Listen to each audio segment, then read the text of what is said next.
Now that the ROG Ally has been out for a while and I've had mine for several months, let's talk about why you might want to get one and if this is the perfect handheld PC.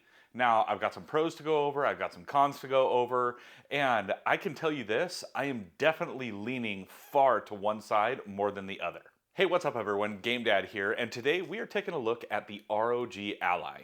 Now, this might look a little weird, and that's because I actually have the kill switch case on it from Dbrand. I love Dbrand products. This is not a sponsored video, I just really like their stuff. But this is their like super heavy duty grip case thing for it, and I even have one of their Carnage looking skins on it. But this is my ROG Ally, and this is the Extreme Edition.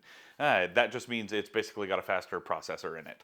But yeah, let's dive in and talk about this. So first up is first impressions of it. Now, I do have a grip on it now, so obviously that changes the look and the feel of it, but the look and feel of just the raw console is actually really nice. And I apologize for any purists out there. I'm probably going to interchange console, handheld PC, all that stuff throughout this entire video. I don't care. It is a handheld gaming console slash gaming PC in my mind, so that's what I'm gonna call it. But the overall look, the feel, the comfort of where triggers and bumpers and extra buttons and the sticks and everything are is fantastic, and it has just a really comfortable and excellent layout in my opinion.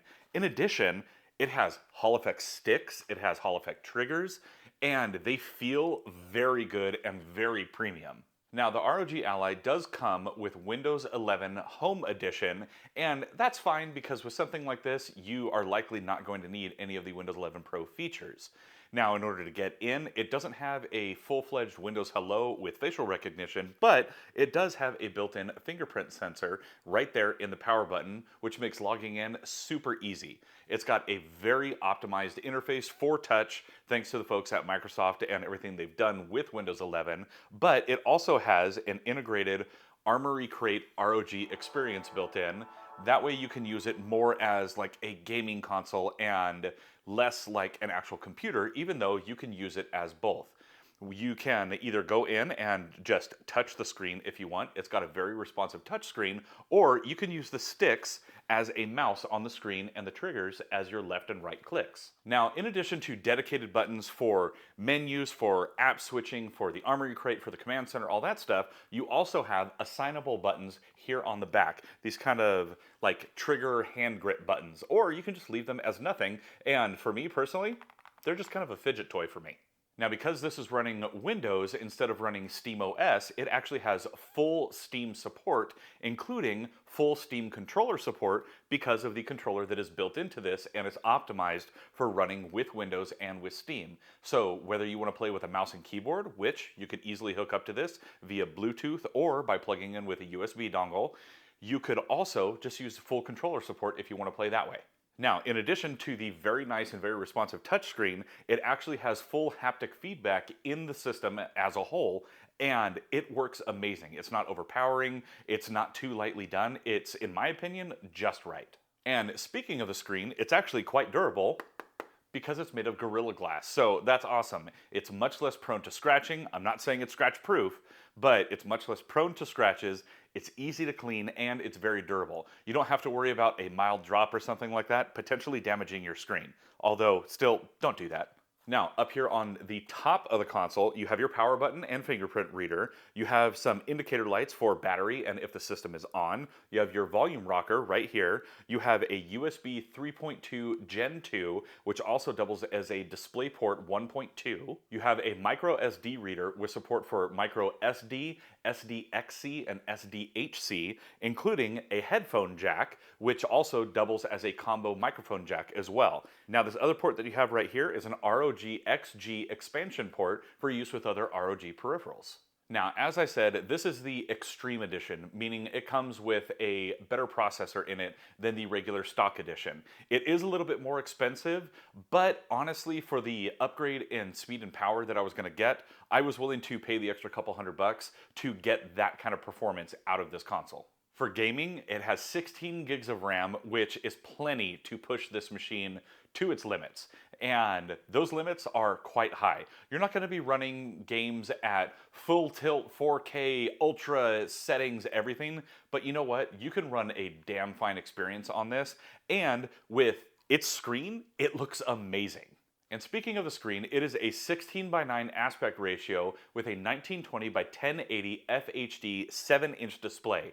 Now, you might be thinking, okay, it's only a 1080p screen, but at 7 inches, this thing looks fantastic. It looks like you're looking at a 4K screen. It is amazing. Now, part of what's making it look so nice on here is the fact that it has full 100% sRGB coverage, and it has 75.35% of the Adobe color spectrum coverage. Now for audio, this thing has a 2-speaker Dolby Atmos built-in array that sounds great even at peak volume. I mean, take a look at Crab Rave.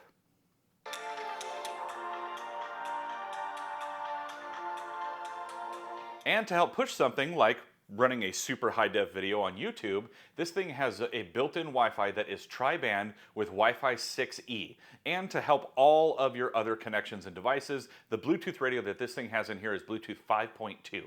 Now, it does come with a charger for Type-C charging, and it is a 65-watt charger. That's not the greatest you could get, but it's definitely not the worst. Now, let's get into some of the cons about the ROG Ally. Now, the storage that comes with this is only a 512 gigabyte M.2 NVMe drive.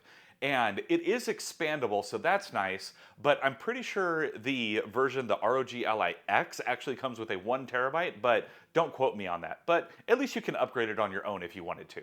Now, I will say regarding battery life, if you are just using it as a regular little handheld PC, it's got pretty decent battery life. It'll last you for a few hours. But if you go full gaming, full tilt, full render graphics, everything, the battery takes a massive, massive hit.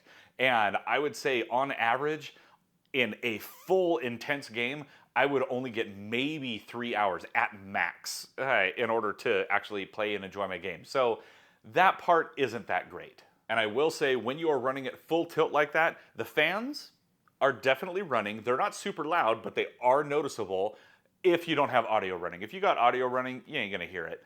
But I will say the console does heat up. It does get pretty warm because the fans and venting is right here on the back, kind of right where your hands would be. Now, I do love a lot of the controls on this. I love how it operates. I love how you interact with it. But there is one thing on this that I think is absolute trash: the D-pad. This D-pad, in my opinion, is garbage. It doesn't feel good. It doesn't click nicely. It's a trash D-pad, and I think they could do way, way better. There are so many examples of D-pads out there that do it right, and in my opinion, they did not do it right. I love playing a lot of retro stuff. I love playing a lot of indie stuff. And a lot of those times, you need a solid D-pad, and I don't like this one at all. Now, I've mentioned that this is the Extreme version, so you get the better processor in it. And for the cost of the Extreme version, you could also get something like a Legion Pro, and that has a bigger screen and detachable controllers. But those kind of things sometimes come with trade-offs. This is all built in, it's one unit. That means you don't have the potential to break a controller coming off or anything like that. Now, a bigger screen, that's cool, but I'm pretty sure they have the same battery size. Again, don't quote me on that. Let me know down in the comments if there is a different battery size between this and a Legion Pro, but that bigger screen is gonna suck a lot more juice. So there's trade-offs either way, and I felt like this would be a better investment for me.